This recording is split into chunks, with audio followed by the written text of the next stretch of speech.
everybody. It's Recotopia 86. Wow, that's a lot of shows. I'm Jeremy Scott. And I'm Dicer. We appreciate you guys tuning in or showing up here on the chat for the live broadcast of this episode. The big recommend is Match Point. I'm excited to dive into that. But before the big recommend, we always like to sprinkle in some small recommends. Aaron, did you come prepared for the small recommends this week?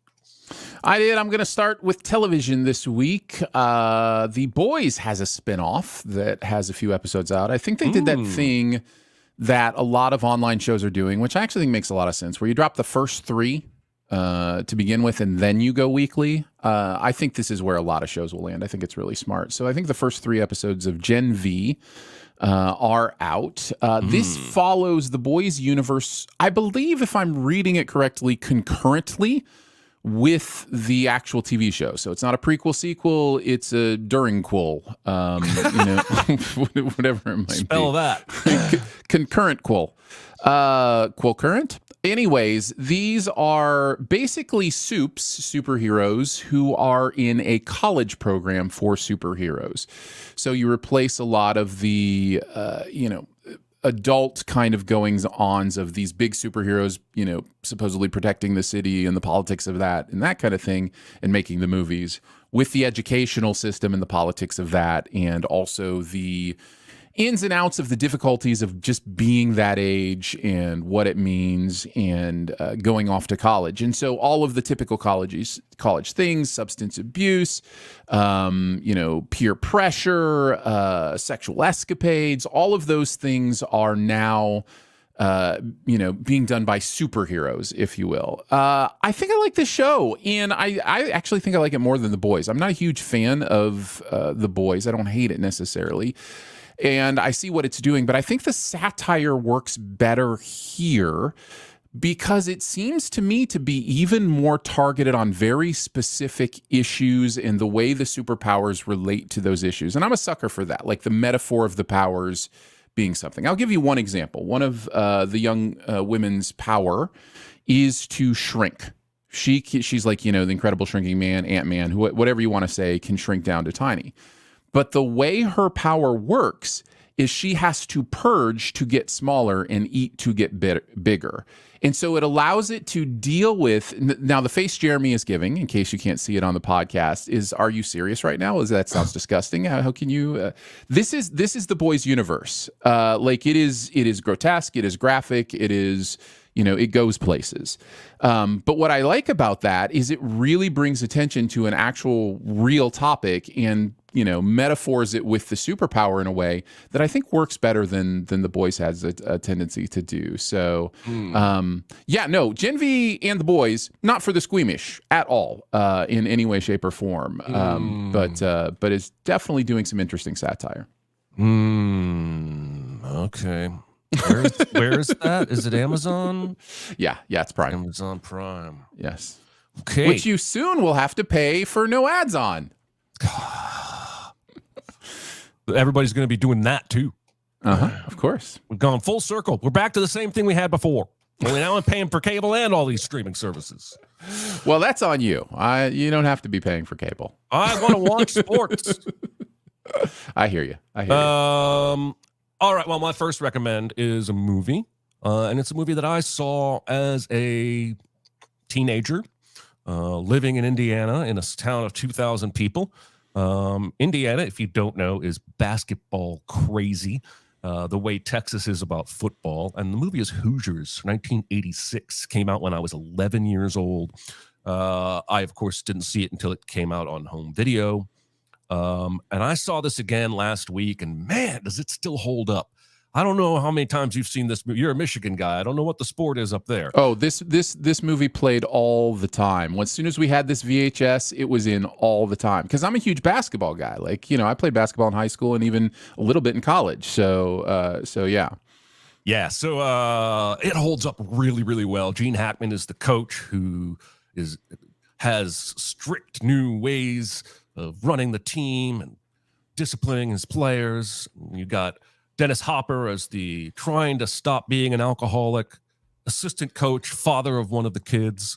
The town doesn't like this coach because he's so gruff and they're going to oust him. They have a whole city council meeting to oust this guy. And then the star player who refused to play comes to the meeting and says, I will play. So good. It's such a good scene. It's based on a true story, but they fudge a lot of the details, but it doesn't matter. It hits all the right beats. This is still in the conversation for one of the best sports movies of all time. If you have not ever seen it or would like to revisit it, guess what? It's on Hulu and you can watch it. Or if you have a premium subscription on Amazon, Paramount Plus, that means it's on one of the movie channels right now as well. So I love Hoosiers. I think it has aged extremely well. The only part of it that hasn't aged well is the racial dynamic. Yes. And I think that's worth mentioning because there is an element of look at the white kids beat the big city black school. You know, like there's that is definitely part of the David versus Goliath thing here. And so I think that has not aged well. But other than that, this movie is really incredible and really done well.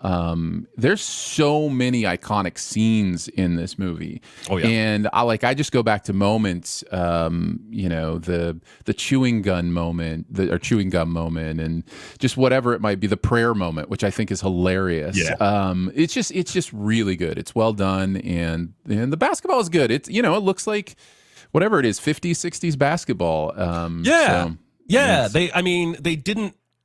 They didn't let him play 80s style basketball. They got that right, which I think is kind of fascinating. So yeah. What's your second small recommend this week, sir? We'll go to the movies. Also possibly a difficult watch, maybe. Last Temptation of Christ. I want to talk a little bit. Got a chance to really watch this movie. Now I'm pretty sure I've seen parts, if not all of this movie over just the course of being a movie fan here and there. But I don't think I've ever sat down and watched it from beginning to end. So did that recently. And man, there is something. It blows. I know you've talked about this specifically. I will go ahead and say it again. There's something specifically mind-blowing that a movie like this was boycotted by the church rather than embraced by the church. And I'll go ahead and hold there, and we'll see if we can get Jeremy back. Let's see. Sorry, He's everybody. back. I hit the wrong button. I noticed that. I'm going to start my point again. Jonathan, this will be a good edit point for you. All right, I'll start my point again. It specifically blows my mind that this movie was boycotted by the American church as opposed to embraced by the American church. Yep. This is a Christian movie. Like, it really is. I watch this movie and I just go, this is the whole point of the book you read, the Bible. Like this is like, and it's just, I think it's just, it shows that many Christians, many people who have Christian faith are uncomfortable with the humanity of Jesus. Like they are uncomfortable with the actual idea that Jesus was a human being. They like the God part. They like the, heal the sick, do miracles, came, which ironically is what the Bible says the Jews wanted him to do when he was there. You know what I mean? Like it was like, come conquer for us, as opposed to, come be this humble, actual human being who's going through the things we're going through. I found this movie absolutely fantastic. It's so well done. I'm positive what set them off was the idea of Jesus having a sexual relationship, which he actually doesn't in this movie. But the idea, I think you're right, the humanity of it. But I mean, the movie basically says he could have done this. He could have just stepped down and said, I'm just going to live my life. And the fact that he did not, I think, underscores the biblical story of Jesus in a huge way. So, but it certainly seems to be what Scorsese is saying. That seems to be what he's exploring for sure. Yes. Like that is as good a representation of the Jesus in the Bible that I remember that I've ever seen in film and television. Even more than The Passion of the Christ. And I understand why that movie is loved by, I know it's one of your favorite movies. It is. But it doesn't show this side I mean, it shows a side. Well, they're two very different movies made for very different purposes. Yeah, exactly. Yeah. But yeah, it's just I was really impressed, not just with the way it thematically deals with Jesus's humanity, but the way that this movie is made is just, it's really, really, Scorsese is, he's a good director. You might want to look out for that kid. Like, yeah, I mean, he might know what he's doing. I did find out when I got done watching this that Scorsese was my age when he made this. Oh my god! So yeah, interesting stuff. That's always interesting to think, like, what somebody's doing at your age, in their career or in their life or whatever. I mean, my whole life I've been looking at Tiger Woods and Peyton Manning, thinking, well, they're your age. Yeah. What have you done? Both of us, considering we're like 2 weeks apart. Yeah. So if you follow me on Twitter, you know that I made a fish dish this weekend, and I loved it. But I want to tell you about the broth that I made, because I think you could use this broth. My second small recommend is food dish, by the way. You could make this with chicken. You could make this with beef. It's basically, here, I'm going to pull up the recipe so that I don't screw it up. I took 8 Roma tomatoes. And I chopped them. And then 2 whole garlic cloves, a little bit of red pepper flakes. You throw that into a skillet with some olive oil for just a couple minutes. And then you throw in 2 cups of water, 1 cup of white wine, and 12 basil leaves. And then you simmer for 10 minutes. And I'm telling you, my wife and I sat at the table slurping this broth. And every few minutes I would say, it's so simple. There's like 6 things we threw in that pan. How did it become this? Okay, I didn't even keep the 4th fillet of fish, because I know fish doesn't keep the next day very well. But we kept every single bit of broth that was in that pan, and we've been drinking it like soup ever since then. And so it's probably one of the best things we've ever made, and I just had to share it. We threw some halibut in there. After you simmer it for 10 minutes, you throw it into a blender, chop it all up into a nice little broth, and then you put it back in the pan, and you put a piece of meat in there, and you just kind of let it simmer until that meat is both steamed and boiled and ready to eat. And it was delicious, I'm telling you. No, my cucumber rose didn't come out perfect, but that was my first cucumber rose. It's pretty good, though. It's pretty good, Jeremy. We've got a picture of it up on the screen for those listening to the podcast. Yeah. Or watching later on YouTube or Twitch, I suppose. Correct. But it's pretty good. Yeah. So there you go. That's my tomato garlic broth. And that was compiled from 3 different recipes, because I never just take a recipe and do it without adding to it. Anyway, that's my second small recommend. And I love that you are experimenting with, fine dining creation, right? Like clearly the presentation on this dish, you were thinking about it. You were, you were like, I want good presentation on this. I want like that. I love that. That's so cool that you're kind of experimenting with that. And I think you did a great job. I couldn't make a cucumber I even roast said like to my that. wife, I'm almost as excited to take a picture of this as I am to eat it. Yes. And I did Google recently if there were any decent culinary schools in the area, just for hobby's sake. I might want to actually get some good skills and learn more about flavor combinations. But all the ones around here are really commercial minded. Like, they're like, we're gonna teach you exactly what it's like to work in a commercial kitchen. And I'm like, no, I just want knife skills and like flavor pairings. But that I can probably get from like one-off cooking classes somewhere. Bottom line is, I'm not gonna fly and move to New York or France or wherever the hell, right, and go to actual culinary school. But I have gotten to a point now where I am starting to care about presentation as much as I am flavor, and it's fun. Yeah, definitely. I mean, 10 years ago, all I could do was throw some chicken fingers on a George Foreman grill that I didn't even like properly marinate or anything. That was what I did. And I'd take some frozen corn and microwave it. That was cooking. So. Yeah, bowl of cereal, man. All right, I think it's time on that note to get to some love, lust, and murder, and talk and a sprinkling of tennis. This week's big recommend, which is Match Point. Aaron, take it away. Sure. Match Point is a Woody Allen movie that is not really about tennis. There is tennis in it. In fact, we start with a narrated tennis metaphor that is maybe one of the most important cold opens in the history of movies. It is insane how the movie sets you up in about 30 seconds at the beginning with this metaphor of how luck plays such a place in our lives. Sometimes the ball hits the net and it either drops forward and you win, or it drops back and you lose. And that's what we're told.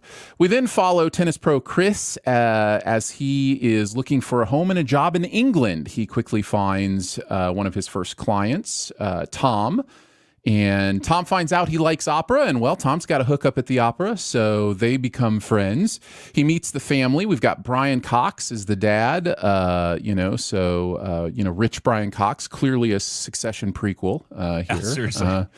Dame Penelope Wilton as the mom, who I know very well from Downton Abbey. She's great in Downton Abbey. And Emily Mortimer as the sister Chloe, who we meet as well. And, she's struck with Chris, and he with her. They do a little bit of a tennis lesson themselves. And then as they're wandering around the house one day, Chris finds Nola, who is played by Scarlett Johansson. It is clear there is a fire here from Chris as soon as he meets Nola. She's playing table tennis, and he starts hitting on her pretty strongly. In fact, I think the word she used has something to do with you play a very aggressive game. Until he realizes Tom walks in and says it's his fiance. Uh-oh. So that happens. Well, cue the dating montage between Chris and Chloe. They're going out having some fun. Eventually they double date, and it's clear when they're double dating that Chris and Nola are still like exchanging glances. There's a heat there. Like you get the movie does a really good job, I think, of portraying the sense of fun with the Chloe character, but heat with the Nola character. And that's kind of, what's going on here. The Chloe thing is also good for Chris because it's an avenue into better jobs. He gets a job with the family and the family business. He continuously pushes for more double dates because he wants to see Nola. In fact, there's one date he connivingly gets them to go on that Nola doesn't go to, which was a little bit of a comeuppance in that way. They spend some, then he spends some one-on-one time with her, and they kind of have conversations about how bad of an idea this is, and we can't do this.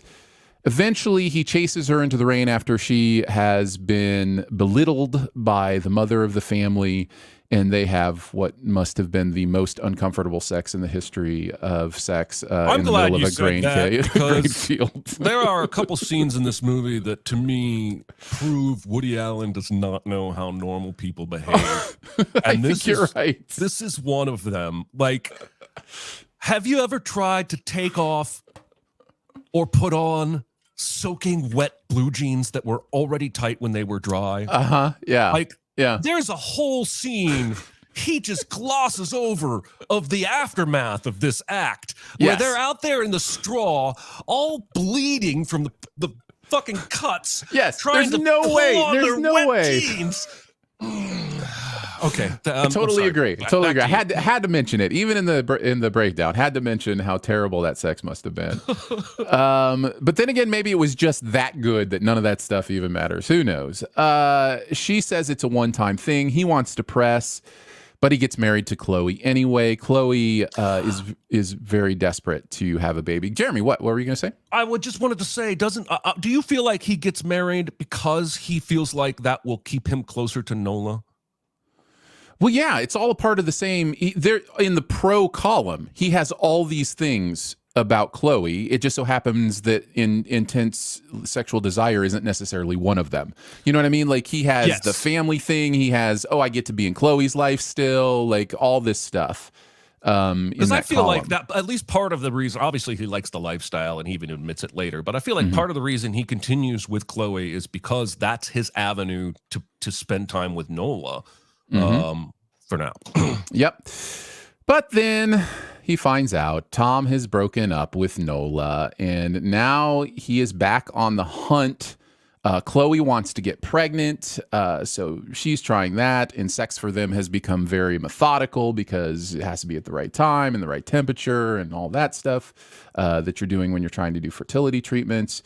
Tom does get married to a different girl who's already pregnant, which another moment where they're standing at the altar and she mentions that she's already pregnant right at the moment they get married. I'm just like, another Woody Allen. Do you understand how human beings work? Okay, so this is exactly the other scene that I wrote down that says he We're doesn't on the understand same page. humans. We're on. She says, just in time, I'm starting to show. Who says this in front of the priest?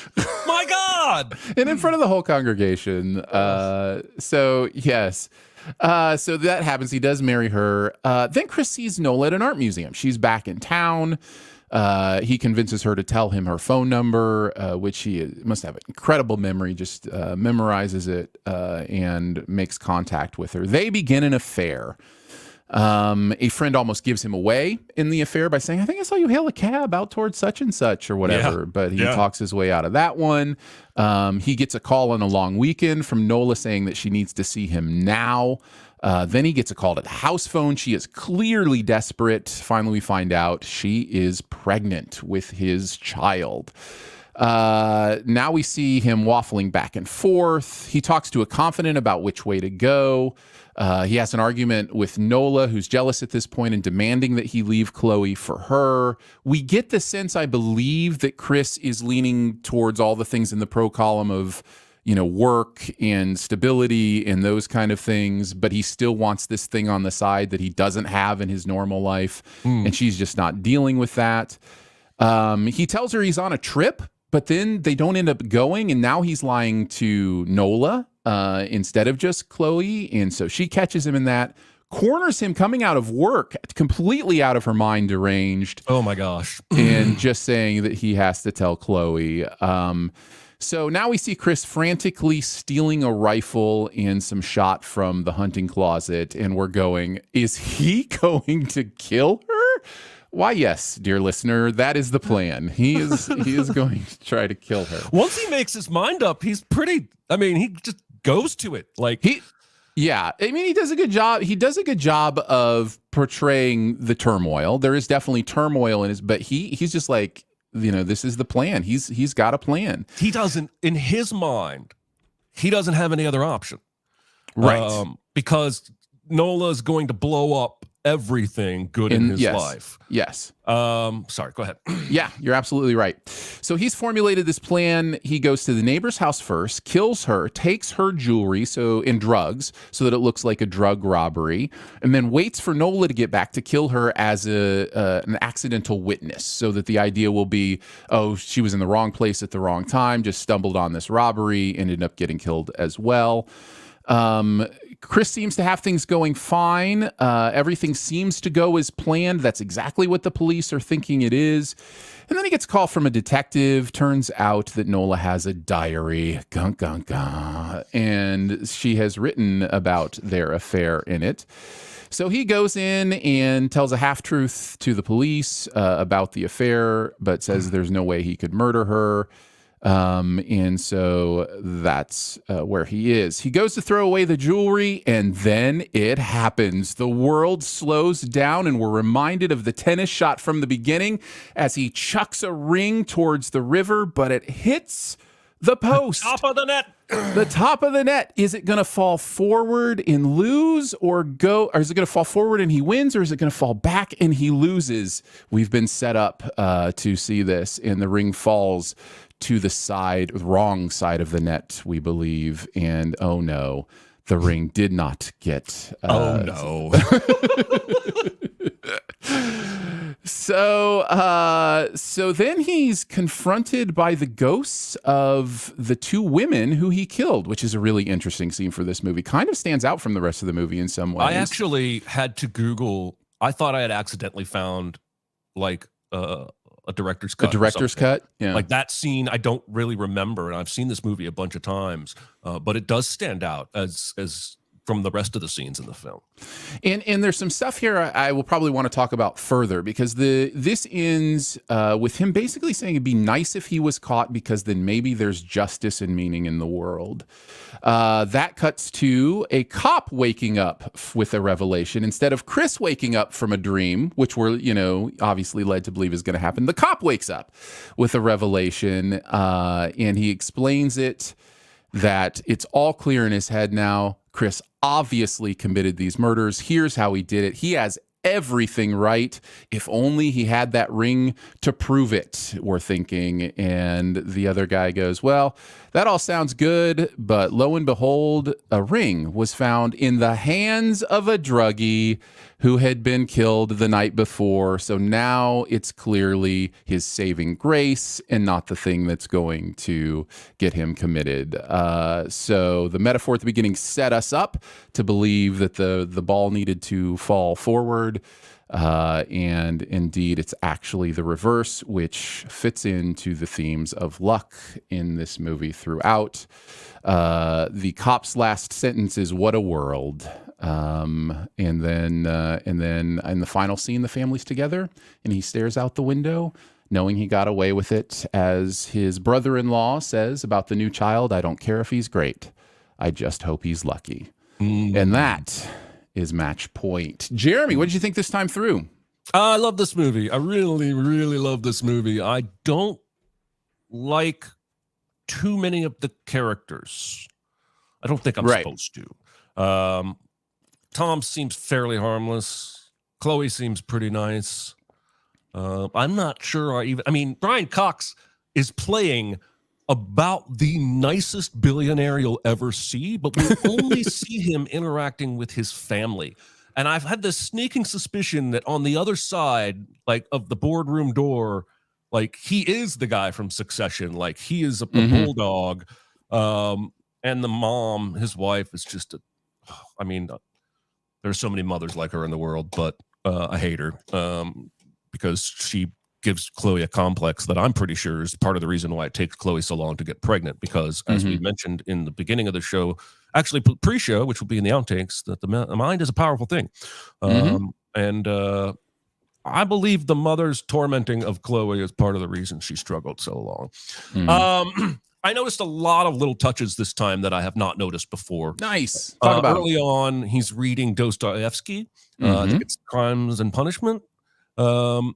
And he puts the book down and then picks it back up. But if you look closely, what he's picked back up is a companion guide to the Dostoevsky book, because he is not quite at the social education, well-read level that he wants to pretend to be. But then it comes back later when they're talking about him when he's not there. And Brian Cox says, I like him. He's not trivial. We had a fascinating discussion about Dostoevsky the other day. And I was like, God, he is just a con man. He fools everybody. Right. I wrote down, I have a lot of notes. So you'll have to forgive go me. for it. I think this movie may be about the dick versus the mind. And that's a classic Seinfeld episode that I wanted to mention.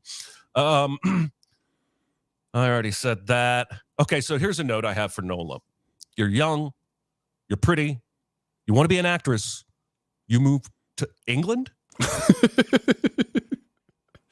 What's going on there? Like, don't there was some dinner LA? Conversation about she tried LA and was in a commercial, wasn't there? Or Maybe. Was that? Yeah, maybe. She tries in England for years and years and years. I don't know why. Anyway, I'm sure there's an acting scene in England. I'm sure there is in every city. I'm just saying that strikes me as a little weird that her main ambition is to be an actress and she finds herself in London. Well, it is a little bit weird, and there's a little bit of an edge to this performance too, where it allows you to wonder if she's setting something up, right? Like if she's purposely placed herself in the museum to reconnect and is set. Like there's. The movie allows you to have, different ideas about who's playing who throughout. So, yeah. Right. And well, I think you could make a case that she's there on purpose. And because every time he goes after her, she demurs. Like, she's like, no, we can't do that. Like when they're out in the straw field of rain, she's like, this is a terrible idea. This can't lead anywhere. And that's what she does in the museum as well. Like, this can't go anywhere. I kind of like that we never really learn what his job is. Because that's not really important. All that's important is that he's good enough to be, the boss's son-in-law and, keep getting promoted. But this movie's not really interested in that, or even really how that guy made his millions. I did stop the movie and do some Googling when they got their new apartment that is across the river from Parliament and Big Ben. And I was like, I wonder if that's some trickery. And nope, there is actually a curved glass-walled apartment building.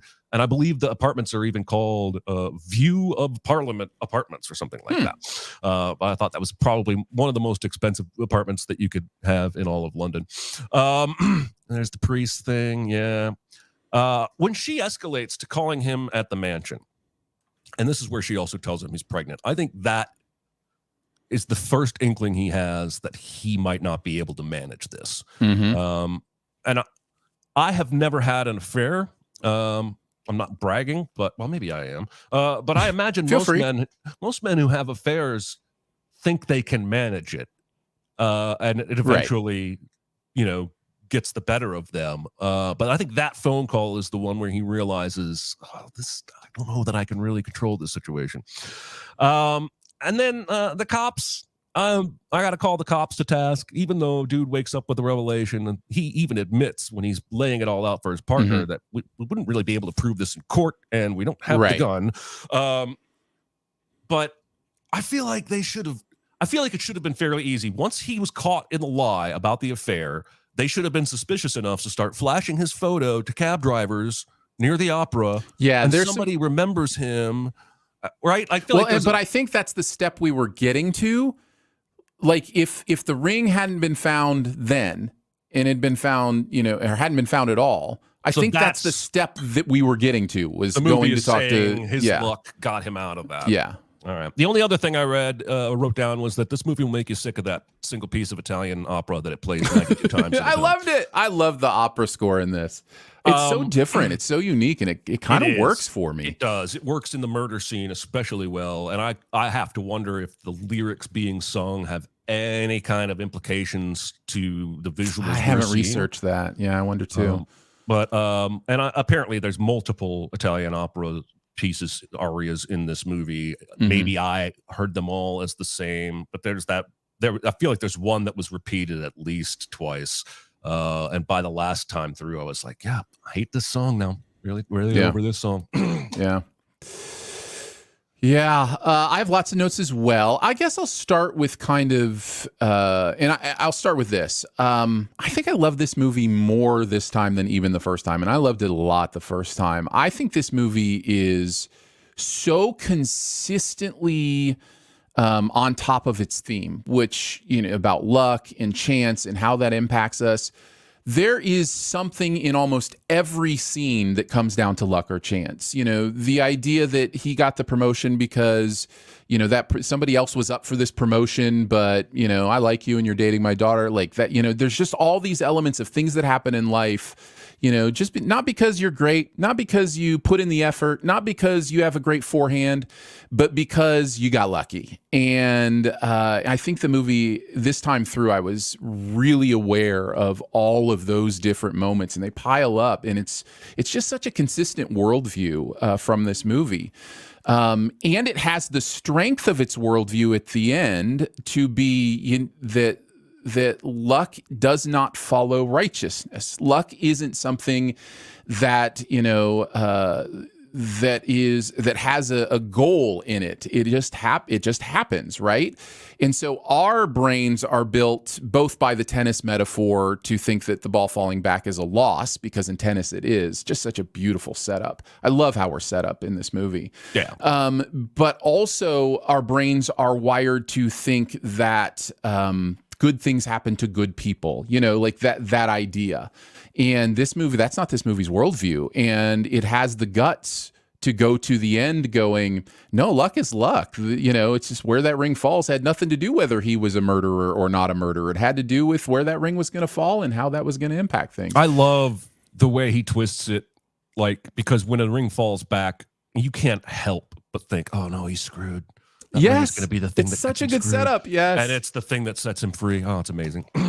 And he'll never know it. He will never know. No, that's the other thing. He has no idea about any of that, which is just amazing. Your game is aggressive. Did anyone tell you have luscious lips? Your game is very aggressive. I thought was funny. ScarJo is great in this, by the way. Oh, yeah. I think she has some some of the biggest acting that she's done in her career is in this movie, and I think it works. Like I said, when she lost her mind in that scene, I bought it. It felt real to me. I think she's really, really good in this. Kate Winslet was apparently supposed to play that role and dropped out. Did you know that? I did not know that. I knew that the original draft was set in New York, and for some reason, I think they wanted to film in England, and when you film in England, you have to use a certain percentage of English actors. And so then they set it in England, and then Kate Winslet was one of the English actors they used. And then when she dropped out, they realized they already had enough percentage, and so they went with ScarJo on that. At least that was my understanding of it. Is an amazing actress. She probably could have done her own thing with this role, but it feels like ScarJo kind of really owns it. Like it would feel weird now at this point to see or think of anybody else playing that role. Yeah. Did you see Toby Kebbell for like a second and a half as one of the policemen? No. It blew my mind. I was like, hey, that's Toby Kebbell. So then I checked the cast, and he's listed in there. He has one line as a policeman in the apartment. And I was like, wow. It's Toby Kebbell. And then of course Ewan Bremner, who's from Train Spotting, is also one of the policemen. Which it's funny to hear him talk about, drug use, people addicted to drugs and drug use after being in that movie. I found this movie this time through even to be a little bit Hitchcockian in the way that it trusts its characters to own their scenes. And not just Hitchcockian, but also kind of that old school movie making that really allows the presence of the characters to be what drives the interest in the compelling moments of the scenes. It's very different from Hitchcockian, and then it's not like an innocent man who people think is guilty. It's a guilty man who people think is innocent. So it kind of, puts that on its head a little bit. Let's see. I already mentioned that. Let's see. Oh, his lies are so bold in this movie. And I think that's part of it as well, is like, he is putting a lot of chance in the idea of, I'm going to tell you this is a pillbox in my pocket, even though you're standing right here and could pull it out of my pocket and it's a gun, shell. You know what I mean? Like that is a bold lie. You know what I mean? Like it's instantly disprovable, but it works. He changes the subject real quick, and it manages to work. All his lies manage not to really kind of go investigated, which is another comment on kind of the world. Also, I think calls into question some of his tennis stories. And like, was he anywhere near as good as, because he plays it down like I was no Agassi or anything, but he still is acting like he's a great tennis player. So anyway, my biggest laugh in the movie, and I'll finish with this. I love this movie, but my biggest laugh in the movie this time through was towards the end when, and I do think it's a beautifully genuine trick that the movie is playing on us, where he's having the conversation with the ghosts, and he finishes that by saying, I almost wish I would get caught because it would prove that, things mean something. And then to have the policeman waking up, like, I think that's because I think we all expect him to wake up from that dream, right? Yeah. And then we see somebody do the classic cliche thing of awaking with a start, but it's not him, it's the policeman. I thought that was really, really smart. But my biggest laugh in the movie is right after that, after the cop wakes up and he says, I know how he did it. And you just hear the wife go, what? Like, she has no clue what he's talking about. Like, that is so perfect. The way her delivery on that, I don't do it justice. Her delivery on that is so perfect. Like, what are you talking about? Yeah. It's so perfect. Anyhow, there you go. There's as many of the thoughts as I probably want to get into on this, but I love the title. I think the title works on a couple different levels, and I think this is a really well structured and put together film, and I enjoyed watching it again. So indeed. Yep. Oh no, it's my turn to say something.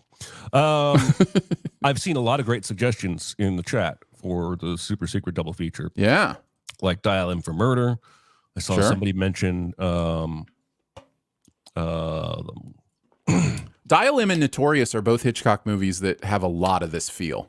Like this idea of a secret that could be discovered, like, yeah. Why am I blanking on this movie right now? A Talented Mr. Ripley, which I recently super secret double featured, so I won't be doing that. But there's shades of that in terms of the boldness of telling the lies and the murder to keep yourself living the life of luxury. But again, did that too recently. And I'm not going to choose this, and I did see this in the chat, but I wanted to mention another Woody Allen movie that would play really well here, and that's An Irrational Man, which is Joaquin Phoenix and Emma Stone and Parker Posey. And Joaquin Phoenix decides to murder a judge that he finds out is super unethical and cost this woman her kids. And he's just a college professor who's bored, and he decides to commit a murder, and then will it or will it not catch up to him? And it's nowhere near as good as Match Point, and it's played a lot lighter in tone. But I'm going to settle on a super secret double feature called Unfaithful, starring Richard Gere and Diane Lane and Oliver Perez. Oliver. Screwed it up. Unfaithful is a movie about a woman who has an affair with a young artist. And her husband finds out about it, and somebody dies. I don't want to tell you anymore. Enjoy Oliver Martinez, I believe, is Oliver Martinez. Yes. That movie, by the way, if you want to see it, where is it available? Jeremy, you should show prep every now and then. Unfaithful. That's an Adrian Lyne film. It is, yes. Yeah. And that is on Hulu if you want to watch Unfaithful. So that's my SSDF for this week.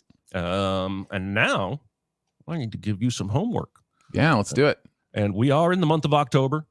I think we technically started last week for the non-live listeners. And I don't think we did anything themed wise.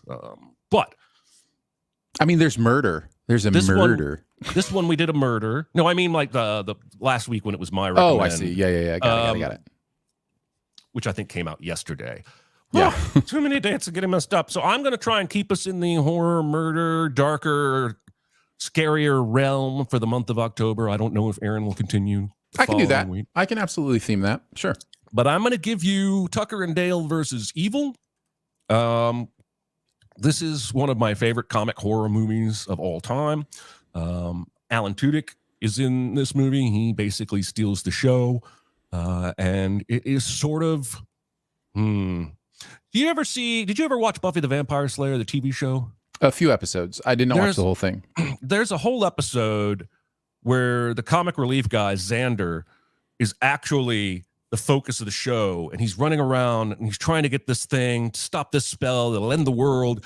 And every now and then a door will open and you'll see Buffy and everybody else fighting a huge monster, and then the door closes and so he's not in on the main action, and we're following the kind of the side and how that all impacts the main action. Kind of like Rosencrantz and Guildenstern. Yes, very much. This is that kind of a movie where two guys start impacting what is a traditional cabin in the woods style horror film story through their own mishaps and shenanigans. And I haven't seen this in a couple of years. I can't wait to get back to it. And this movie is free everywhere. You can watch it on Tubi, Pluto, Peacock, Sling TV, the Roku channel, Redbox, Vudu, Plex. It's on Hulu. It's on Amazon Prime. It's on Philo. You should be able to find it if you want to watch Tucker and Dale before next week. I think it is woefully underseen and underappreciated, and that is why I wish to expose it to you. I remember hearing about this movie. I never got around to seeing it. I am convinced that I will enjoy this. I love this kind of stuff. And of course, Alan Tudyk is amazing. I actually like Tyler Labine too, who is seems to be the other star in this, who hasn't really had a huge career. But yeah, I have enjoyed him in what I've seen him in as well. Most recently, Escape Room he was in. Oh, wow. But yeah, I kind of like that movie. So, Confessions with Jeremy. Not the sequel, but I kind of like that first one. There you go. All right, we've got time for a couple of questions here. Sure, let's do it. We head to lunch. What is your cinematic weakness? And then in parentheses, it says, interpret as you see fit. Hey, listen, I'm always going to interpret these questions as I see fit. you so you know. can't stop me from interpreting as I see fit. I think probably biopics, or if you're in England, biopics, I guess they say in England. But Do they really say it that way? I believe so. I believe that's the accepted so pronunciation across the across the pond. So yeah, biopics are probably my weakness. A bad biopic, I'm still going to be compelled through. There's just something about like the idea of who this person was, and then I also enjoy afterwards being like, what was true, what wasn't. You know, like the hoax, that we did recently was like that for me. Like I'm just a sucker for it. I just love kind of figuring out and hearing stories of people and what they did, famous or not. So yeah, probably biopics is I like, I only recently discovered this in the last 5 years or so, but I really like movies that are based on true stories that at the end morph to real life footage of the real people. Like $1 Million Arm is the best example that's coming to my mind right now, where John Hamm goes to India and finds 2 cricket kids to come over and pitch in the big leagues. And then at the end of the movie, we see the real footage of the real dudes getting their uniforms.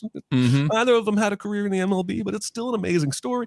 And I've seen several movies that have done that, and it adds something for me, underscores the emotional impact of what I've just watched. Definitely. Brings it all home. The most recent movie I watched that did that, Gran Turismo, does that at the end. Interesting. So, I haven't seen that. That movie's... Is Orlando Bloom in that movie? Orlando Bloom is in that movie. That's weird. It's weird that you would put Orlando Bloom in your movie. The chat says heists was a cinematic weakness. I agree. That's a good one. Band of Brothers, that's pretty specific. just my weakness is anytime brothers band together. Time travel and Groundhog Day movies, absolutely. Some Zemeckis movies, especially when he makes Pinocchio. Interesting. Did he make that movie with Tom Hanks? I believe that was a Zemeckis film. I do believe that was a Robert Zemeckis film. I hate to disagree with you there, fair chatter, in enjoyment levels. But hey, that's the thing about movies, is that everybody experiences their own experience. That's true. What is a movie you love, Aaron, but would never want to be trapped inside its fictional universe? I'm going to go with all of the above. No, I thought about this for a while, and I landed on How to Train Your Dragon. That universe freaks me out. I don't understand what's going on here with dragons and humans, and I wouldn't trust it for a second. I know that eventually Siegfried and Roy are going to get bit. I don't trust the dragons. I just don't. And I don't want to be on the other end of a dragon who decides that I'm dinner instead of a riding part. I just don't understand How to Train Your Dragon. Fun to watch, fun to think you might be able to fly on dragons, but yeah, I don't want to be there. I follow this account on Instagram out of sheer morbid curiosity of this Russian guy who has a pet grizzly bear. This bear is ginormous, and he hugs it. He puts costumes on it. He frolics around on and the he will ground do with that it. until the day he doesn't, because he's dead. I'm telling you, man. Whatever you think you know, you don't know. Werner Herzog did a movie on this. It's called Grizzly Man. It's tough to watch, but it's real. Well, it's even tougher to listen to. I wrote down the obvious answer for Jeremy, and that's The Matrix.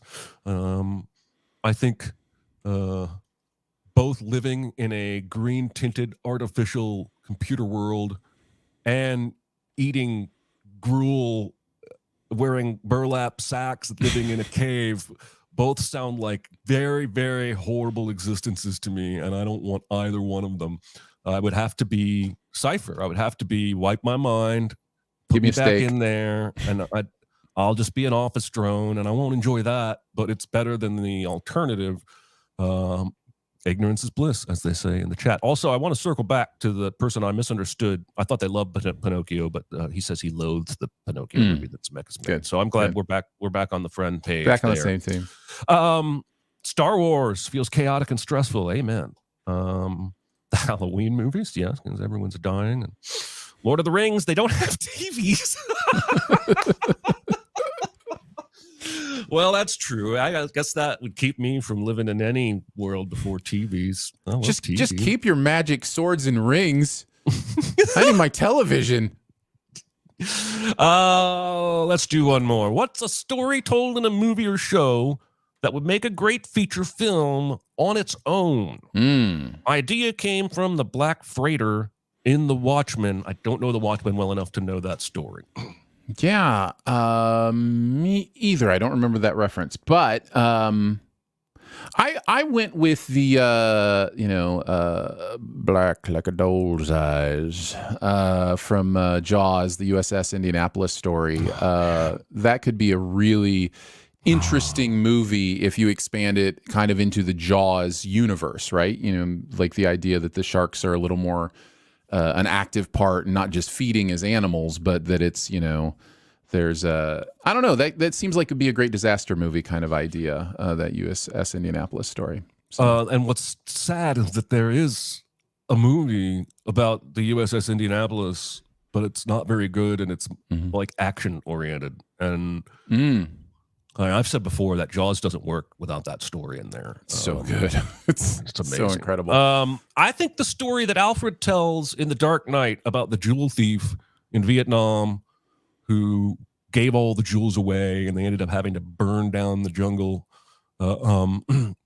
I think that story would make an interesting movie, and I would love to see a biopic also about Jackie Robinson's brother, when that story that Jessica Chastain tells in Molly's Game about where he set a record, but no one remembers him because he came in second to Jesse Owens, and then went back home, and his older brother becomes Jackie Robinson, and this guy he's touched greatness twice. I just think that would be a fascinating look at how that guy's feeling about life.